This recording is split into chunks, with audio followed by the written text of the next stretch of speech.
It's a blessing to have you here with me tonight. Don't be shy, let the words speak for you, alright.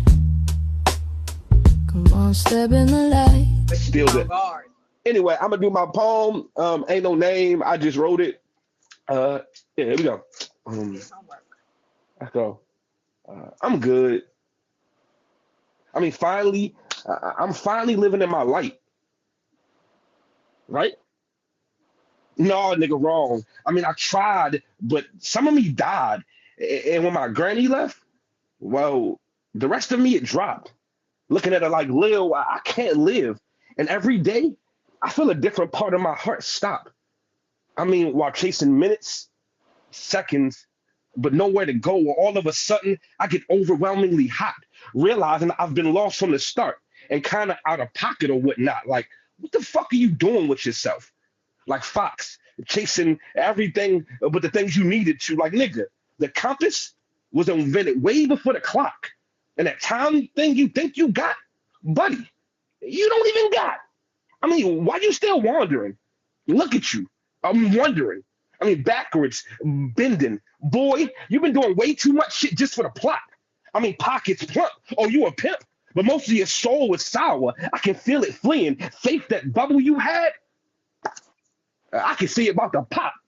I mean, I get lost, unsure of even what to say. I mean, watching them give demon domain expansions and rules that make them so they don't even gotta go away. Like voila. So I don't judge them. I actually just cry. I mean, because I think that my granny's the only one that can make this shit okay. But me remembering my granny's words, like, why the fuck didn't I just jot? I mean, because at the end of the game, the king and the pawn, they go back in the same box.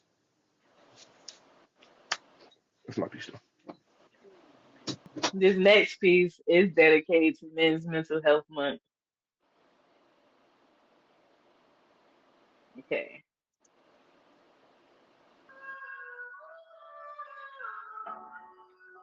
Hey, King, I know you don't believe in what I believe, but can I read you?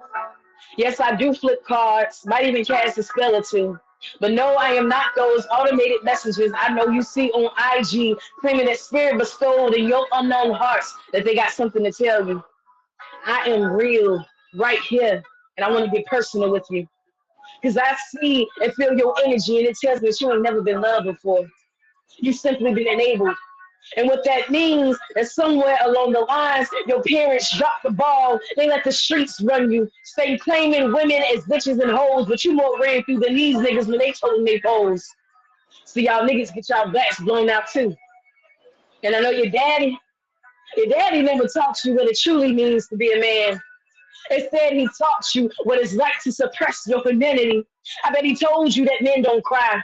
Grind hard for the things you want. Suppress that emptiness it feels, because time and success waits for no man.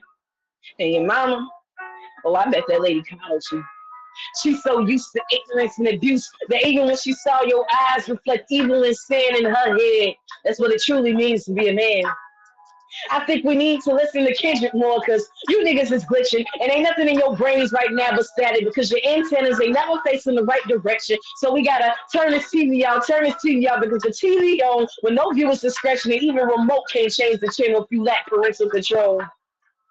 You niggas viciously crave entitlement but ain't got no titles. Ain't no letters behind your name, but somehow you still reaching them long sentences. Instead of using that pen, you stay bogged down in one. And I don't stand here to degrade or berate you. I just believe in accountability. And so with these tarot cards and a therapeutic mind, let me offer you some guidance. These crystals that I utilize will cleanse and clarify your soul better than the ones you smoking. I heard therapy ain't gonna work for you. So allow me to talk to your spirit. No, I don't want to talk to you. I want to speak through you. Infiltrate that inner world you never treated as sacred. Ain't nothing more powerful than the tongue. So let me speak these affirmations through you, so that every strand of DNA pulses at the frequency of my sound, forces self-love and healing upon you. Black man, you are loved, respected, and worthy. Black man, you are in tune with every emotion you feel and have the understanding to manage and defeat and deal with them. Black men, real men do cry. And those tears help relinquish you from the generational trauma past upon you. Black men, your feelings are valid. And it is perfectly okay to express them. And know that anyone who rejects that is not meant for you. Black men, you are safe and protected. Black man, you are more than just your hustle and your grind, because I guarantee just you existing is enough to make your loved ones smile. You can't escape your darkness when you call for heal, and you may go through hell and back, because see that shadow works, and the only way to meet the light is through it. So let's explore together how your shadow works. But whether you choose spirituality or therapy, either will suffice. But carrying that stigma don't make you stigma. It makes you beta, because you only find falling behind the leaves of broken men and broken homes with broken souls. Your deflection and projection will not guarantee your protection. You wade within the waters of broken souls, but it only makes you a dead fool. So when you marvel at your reflection, all you see is the blessings and grace you burn to decimate it. But my words have truer meaning and substance for you, Black King. So I would rather you abuse this, inhale these lines, overdose and overload on the knowledge that I bestow upon your beautiful black minds. This dope shit that I speak will have you feeding to elevate your mind. I will get your conscience high, something no Narcan shots can ever neutralize. But when spirit speaks, I move. So as I speak in your soul, I hope that even if my message turns subliminal, it's a force that'll change and shift your mind. Poem. So the words that I used was abandonment, battle, effort, equanimity, fight or flight, growth, healing, peace, and silence. And so the name of this poem is called The Space Between the Battle and the Bloom. All right, so here we go.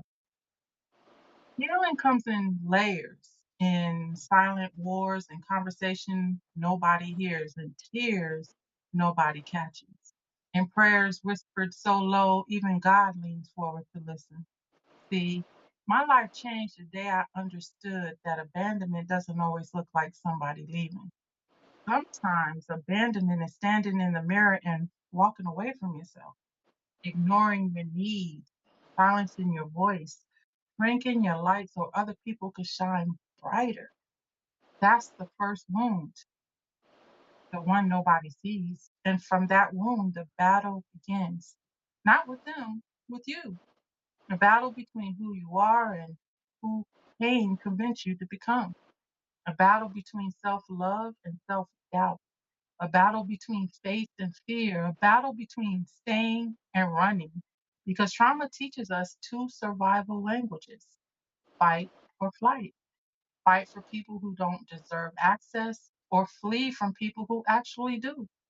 Fight for approval or flee from vulnerability. Fight for attention or flee from intimacy. And somewhere in that chaos, we mistake survival for living. But surviving isn't the same thing as thriving. I learned that the hard way. See, growth doesn't happen while you're winning. Growth happens when life sits you down and says, no more distractions, no more excuses, no more pretending. Growth happens when your heart breaks open and your soul starts asking questions your ego can't answer. Growth happens when the mask falls off, when the crowd disappears, when the applause ends. And that's all that's left is you. That's where the real work begins, the effort. Not the effort of proving yourself, not the effort of chasing people, not the effort of carrying everybody else's baggage. The effort of choosing yourself every single day. Because healing isn't an event, it's a practice, a decision, a repetition, a promise you make to yourself every morning you wake up. And some mornings, that promise feels impossible. That's why I had to learn the power of silence. Not the silence of loneliness, the silence of listening, the silence where wisdom lives, the silence where peace grows roots, the silence where your mind stops racing long enough for your heart to finally catch up. That's when I discovered equanimity. Fancy word for refusing to let every storm become your identity. A fancy word for standing in the rain without becoming the flood. a fancy word for understanding that emotions are visitors, not permanent residents. And when I finally understood that, everything changed because healing was never about forgetting. It was about releasing, never about erasing the scar, but learning how to stop bleeding from it. Never about becoming who I was before, but becoming someone stronger because of what happened. And on the other side of healing, I found something unexpected. Not revenge, not validation, not closure. Peace. The kind of peace that doesn't need an explanation, the kind of peace that doesn't argue, the kind of peace that knows its worth even when nobody else does, the kind of peace that finally teaches your mind to be kind to yourself. So if you're standing in the middle of your own abandonment, your own battle, your own fight or flight response, keep going. Put in the effort, honor the silence, trust the growth, choose healing, protect your peace. Because one day you'll look back at the war that almost broke you and realize it was the very thing that taught you how to bloom. And sometimes the greatest victory isn't winning the battle, it's finding peace while the battle is still being fought. All power to the people, Jada. Yes. The name of this poem is called This Is How I Sip.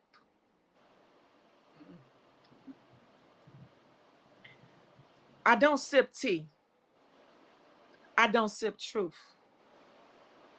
Well, I sip the truth. Slow, deliberate, like a woman tasting rain after surviving a drought nobody knew she was living through. I sip abandonment like bitter coffee left too long on the burner, not because it tastes good, but because I learned every wound contains a lesson if you stop swallowing pain whole. I sip economy, nectars, that sacred drink that teaches storms that cannot rent permanent spaces inside my chest. I sip calm while chaos throws furniture. Hmm. I sip peace while panic pounds on the door. I sip stillness while the world mistakes my silence for surrender. Baby, silence ain't surrender. Silence is the gym where my spirits lift invisible weights. I sip healing. Not the pretty healing, not the Instagram quote healing. I sip the healing that limps, the healing that cries in grocery store aisles, the healing that remembers every scar but no longer calls it home. I sip growth, and growth tastes strange, like becoming someone your trauma never planned for, like outgrowing cages you once decorated, like realizing the person who broke you isn't qualified to define you. I sip mental energy, like sunlight collecting itself inside a solar panel. Every setback becomes power. Every heartbreak becomes fuel. Every disappointment becomes another battery charging the machine of my becoming. See, I slip through flight or fight. My nervous system, an old smoke alarm, used to scream danger every time life moved. Now I breathe. Now I listen. Now I ask, is this fear or is this freedom wearing a mask? Because emotional intelligence isn't never feeling. It's knowing which feelings deserve a microphone and which ones need an exit sign. I sip strength, not the strength of clenched fist, the strength of open hands, the strength of choosing love when bitterness offers discounts, the strength of standing up without becoming hard, the strength of carrying your own heart without dropping it. I sip love, not love that abandons itself to be accepted, not love that shrinks, not love that apologizes for taking up space. I sip the kind of love that knows its own name, the kind that water roots, the kind that forgives without forgetting its boundaries, the kind that says, I deserve peace, I deserve healing, I deserve growth. I deserve me. So when life asks me how I survived the fire, I don't tell it about the flames. I tell it about sipping, the daily choosing, the secret drinking, the relentless pouring of wisdom into wounds, because every day I raise my cup to abandonment, to healing, to growth, to love, to peace, to economy, and drink until the broken places remember they were never broken. They were only becoming. Angels Wordsmith, ascending. show the work in your craft. We ain't perfection, but let the light of God shine soft through the cracks. Let your truth breathe, let your courage rise.